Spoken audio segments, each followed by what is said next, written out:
আসসালামু আলাইকুম। চলে আসলাম আমার একটি নিজস্ব রেসিপি নিয়ে, পটলের একটি রেসিপি। সাধারণত আমরা ভাজা খাই বা তরকারিতে দিয়ে খাই।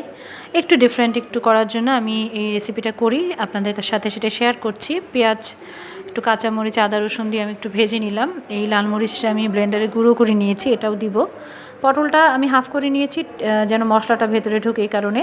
পটলের সাথে আপনারা বেগুন দিতে পারেন, অথবা শুধু বেগুন শুধু পটল দিয়েও করতে পারেন, দুটোই মজা হয় খেতে। আমি দুটো মিক্সড করে নিয়েছি কারণ একটু বেগুন ছিল। প্রথমে ভাজা ভাজা করে নিয়েছি পেঁয়াজের ভিতরে আদা রসুন দিয়ে। এরপরে আমি যে শুকনো মরিচের গুঁড়োটা দেখালাম গ্রাইন্ড করা, সেই শুকনো মরিচের গুঁড়োটা আমি দিয়েছি। এবং সবচেয়ে ইম্পর্টেন্ট যেই ইনগ্রিডিয়েন্টসটা আছে সেটা হচ্ছে সরিষা বাটা। আমি সাদা সরিষাটা বেটে নিয়েছিলাম এবং পরিমাণ মতো সরিষা বাটা, সেটা আপনি কতটুকু ঘন খাবেন আপনার উপর ডিপেন্ড করবে। আমি 2 চামচের মতো সরিষা বাটা দিয়েছি এবং দিয়ে পানি দিয়ে আমি হালকা একটু কষিয়ে নিয়েছি। এবং এটা শেষ পর্যায়ে রান্নার অংশ, খুব চট করে রান্নাটা হয়ে যায় এবং অসম্ভব মজা হয় খেতে।